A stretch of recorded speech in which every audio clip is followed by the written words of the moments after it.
What's up, Gulaman? Alright, the weekly update natin. Siyempre, ang ating divine power ay 552 na, no? Yan, medyo tumataas ang ating power ngayon. Tapos, ang ating stats, yan, meron tayong 9-3 na P-attack at P-def, M-def, yan, 4-7-1-4. At P-damage, 116. Yan ang ating reduction. At PvP damage reduction na 5-2. Tapos, PvP damage bonus na 2-8-3-8. Pero actually, 3-3 yan. Kapag nakakabit yung ating PvP Nexus. Yan.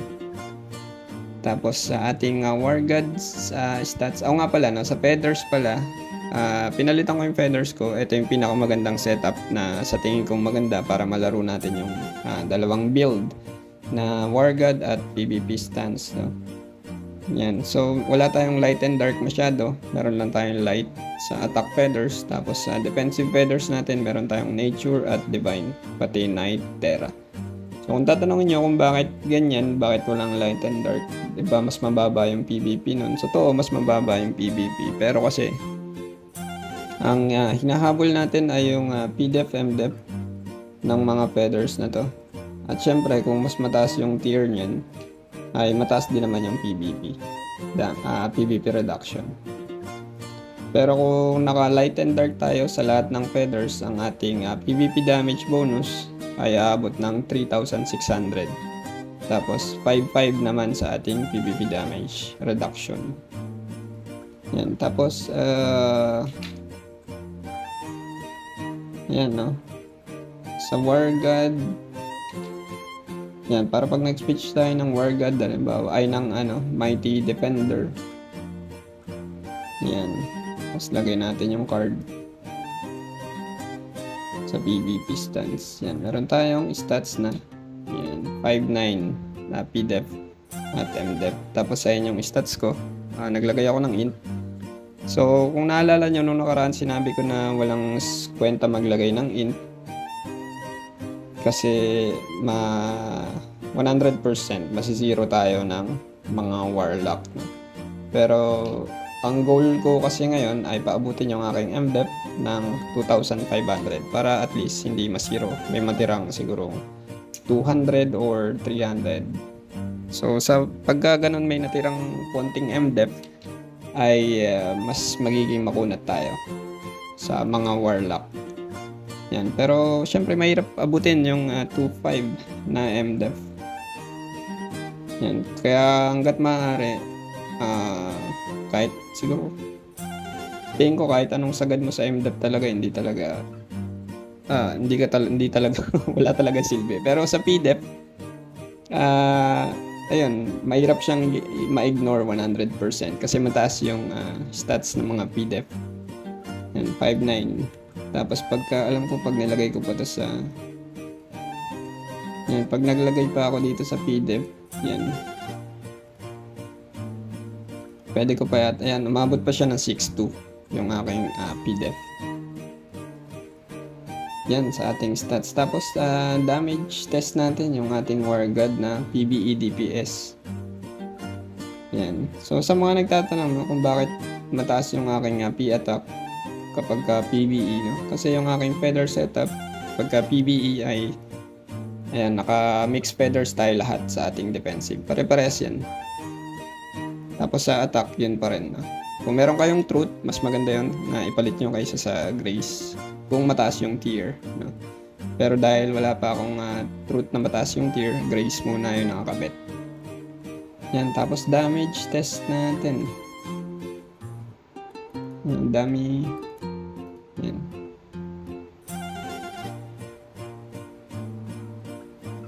Ang stats natin ay katulad kay Mutant Dragon, Fire Large at Dragon. Yan. Tapos, yung cards natin. Yan.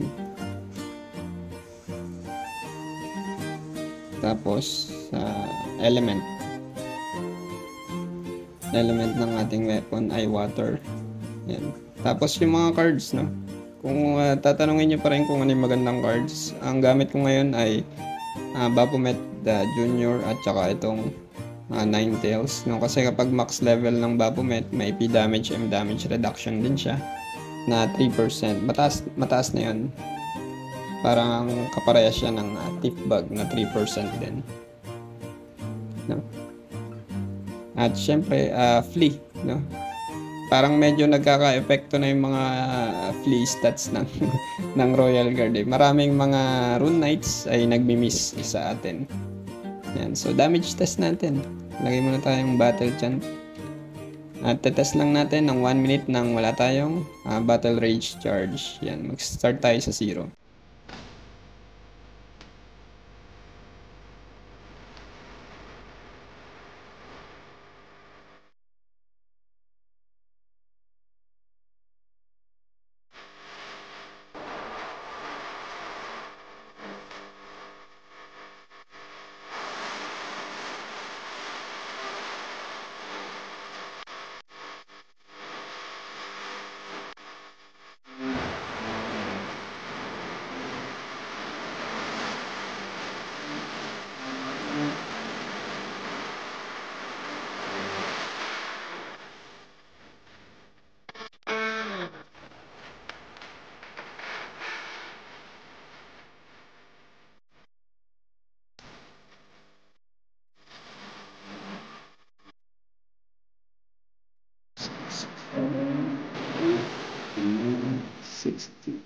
So, sa 1 minute, meron tayong damage per second na 74 million. Tama ba? 1, 2, 3, 4, 5, 6. Yan, 74. At yung total damage natin ay 4 billion 496. Yan. Kung tatanungin nyo, no, yung sa Rune Knight ko na 1 minute ay umabot siya ng 5 billion na total damage. So, ang War God ko ngayon ay mas mataas yung DPS niya sa Rune Knight na sword, pero mas mababa ng konti sa Rune Knight na spear. Yan. Tapos kung tatanungin nyo kung ano yung gamit kong Virus Core, yan lang, no? 2 Dimic at 1 Smeldon. Pero kung makakakuha tayo ng Omni Chip at saka yung Holy Light Shield, yun yung maganda. Yan. At syempre kung PvP naman, ang gamit ko ay hindi itong Core Overload. Syempre ang gamit ko dyan ay yung Reflection at Momentum Management. No? Kasi yung mga Rune Knights, meron silang Joint Beat na binabawasan yung ating attack speed. Kaya yun yung dahilan kung bakit naka-AG setup tayo at saka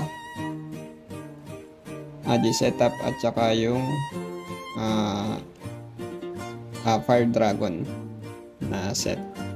Para kahit mapalo tayo ng Rune Knight, yung attack speed natin ay 500 pa rin. Yan.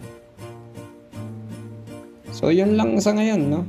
At mag-update tayo ulit next week at sa mga susunod pang araw. Yan. Nag-quit na ako sa Nitros dahil kulang tayo sa oras. Alright, peace out. Kita-kits next video. Bye-bye.